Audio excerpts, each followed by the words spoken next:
Message numéro 20 du MVM, intitulé « Consommons ce qui est naturel ». Prêché à Abidjan le 10 décembre 2006 matin. Auteur, le grand maître béni, le Seigneur Jésus-Christ de la Sainte Bible. Instrument de travail, son humble serviteur, Zakpa Dadier Etienne. Nous saluons chacun et chacune qui soit venu dans ce lieu pour écouter rien que la Sainte Bible. Amen. Que le Dieu de la Bible positive bénisse chacun et chacune ce matin. Amen. Le thème d'aujourd'hui sera « Consommons ce qui est naturel ». D'abord, qu'est-ce que le Dieu de la Sainte Bible appelle nourriture naturelle? Sachez que la Bible est notre seul recours et c'est elle seule qui dit vrai selon Jean 17, le verset 17 et Tite 1, le verset 2. Et qu'en dehors d'elle, il n'y a point d'autre vérité ailleurs que celle qui est écrite noir sur blanc dans la Sainte Bible. Amen.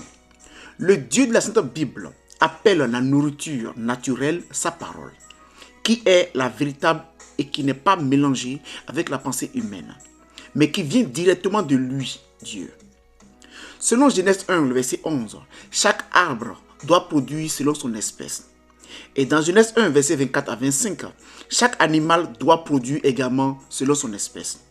La Bible dit que l'homme se nourrira des herbes et des plantes, et les plantes sont faites pour le besoin de l'homme. Psaume 104, verset 14 au verset 15. Amen. Prenons pour première lecture Deutéronome 8, le verset 3.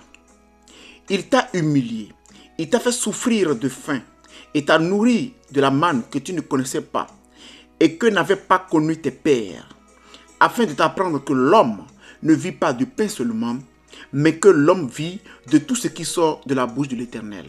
Amen. Consommons ce qui est naturel. La Bible dit, dans Matthieu 4, verset 4, Luc 4, verset 4, que l'homme ne vivra pas de pain seulement, mais de toute parole qui sort de la bouche de Dieu. N'oublions pas, étant des humains, pour vivre, nous devons nous nourrir d'aliments. Amen. De ce verset, nous pourrions nous poser la question à savoir, de quel homme Dieu parle-t-il? Selon 1 Thessaloniciens 5, le verset 23, l'homme est composé de corps, qui est le parvis, esprit, qui est le lieu saint, âme, qui est le lieu très saint. Selon Romains 7, le verset 22 et Éphésiens 3, si le corps se nourrit de pain, alors de quoi se nourriront l'esprit et l'âme? De la parole. Amen. Si chaque arbre doit produire selon son espèce et que nous mangeons tout ce qui n'est pas naturel, c'est-à-dire la nourriture mélangée avec des produits chimiques fabriqués de main d'homme, nous allons avoir des problèmes de digestion. Or, la nourriture fabriquée de main d'homme nous indispose, c'est-à-dire la parole fausse venant des hommes avec des pensées humaines, mélangées avec des doctrines humaines, nous détruit. Amen. Qu'est-ce que la nourriture naturelle et pourquoi doit-on la consommer? Selon Jean 1, le verset 1, au commencement était la parole, et la parole était avec Dieu, et elle était Dieu. Et Jean 1, verset 3 dit, toutes choses ont été faites par elle, et rien de ce qui a été fait n'a été fait sans elle. Jean 1, verset 4, en elle était la vie, et la vie était la lumière des hommes. Amen. D'où la parole de Dieu est la vie. Selon Jean 17, verset 17, 2 Samuel 7, le verset 28, et Tite 1, le verset 2, la vérité se trouve dans la Sainte Bible. Or, la Bible est Christ sous forme écrite, et Christ est dans sa parole. D'où la parole de Dieu est vérité, égale vie, égale lumière. Selon Genèse 3, le verset 1, Satan est la parole, est la propre créature de Dieu, et il est imitateur de Dieu. Selon 2 Corinthiens 11, le verset 13 à 15, et veut aussi se faire adorer, et va jusqu'à s'asseoir dans le temple de Dieu et se proclamant lui-même Dieu. Selon 2 Thessaloniciens 2, verset 1 au verset 11. Dans Matthieu 16, 22 à 23, Pierre dit à Jésus, « Tu ne mourras pas. » Jésus lui répondit, « Arrière de moi, Satan, tu mets en scandale, car tes pensées ne sont pas les pensées de Dieu, mais celles des hommes. » 2 Samuel 19, verset 22. Amen. Or, le temple de Dieu, c'est vous et moi. Selon Éphésiens 2, verset 22 et 1 Corinthiens 3, verset 16 à 17. Amen. Selon Jean 6, 8 à 49, Christ est le pain de vie. C'est pourquoi il a dit dans Jean 6, 55 à 62, « Celui qui ne mange pas ma chair et ne boit mon sang n'aura pas la vie éternelle. » Les Saintes Écritures nous montrent dans 1 Corinthiens 2, verset 10 à 15, que le Dieu de la Sainte Bible a son langage et l'être humain a son langage. Et le Dieu de la Sainte Bible parle un langage spirituel pour les choses spirituelles. Il nous montre dans Jean 6, verset 63, que c'est l'esprit qui vivifie. La chair ne sait de rien. Et la parole qu'il nous dit est esprit et vie. Et il nous l'a révélé par son esprit, selon 1 Corinthiens 2, verset 10. Car l'esprit sonde toutes choses, même les choses profondes du Dieu de la Sainte Bible. Amen.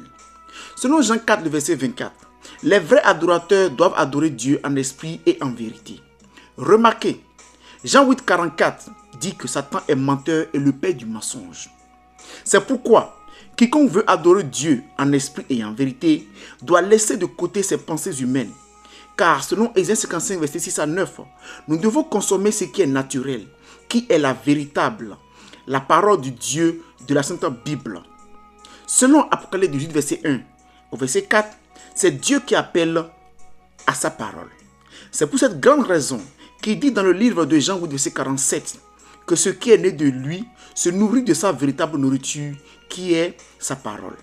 Le Dieu de la Sainte Bible nous démontre en cela qu'il n'est point dans tout ce qui est dénomination. Apocalypse 1, verset 11. Selon un exemple, Église USO, Assemblée Lago, entre parenthèses, Assemblée de Dieu, et toutes ces religions qui mettent le nom de Jésus-Christ sur leur mur. Le Dieu de la Sainte Bible appelle Ésaïe 4, verset 1, cette dénomination qui porte le nom de Jésus-Christ et qui se font passer pour sa femme, Église. Dans Exode 3, verset 14 et dans Jean 8, 58, le Dieu de la Sainte Bible s'appelle « Je suis ». Et il veille sur sa parole pour l'exécuter, selon Ésaïe 55, verset 10 à 11. Selon 1 Jean 2, verset 27, 1 Pierre 1, verset 19 à 21, et 2 Timothée 3, le verset 16, c'est le Saint-Esprit qui a écrit la Bible. Alors, si c'est le Saint-Esprit qui a écrit la Bible, le premier rôle du Saint-Esprit est de nous amener à voir les regards plongés dans la Bible. Elle dit encore que c'est poussé par l'Esprit que les apôtres, les prophètes ont rendu témoignage du Dieu vivant, Jésus-Christ, la parole faite chair. C'est la raison profonde qui a amené les apôtres à dire dans Galates 1, verset 6 à 9, qu'ils sont les seuls à avoir donné la véritable nourriture venant du Dieu vivant aux hommes et aux femmes.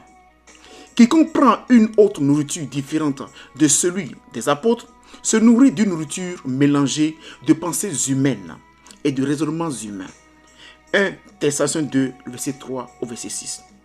Les apôtres n'ont usé d'une pensée humaine quelconque, mais celle de Dieu de la Sainte Bible. En un mot, quiconque veut adorer Dieu au travers de la Bible doit faire ce que les apôtres ont fait. Amen.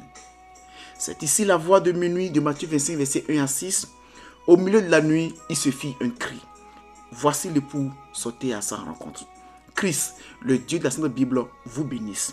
Frère Zakpa Dadier Etienne.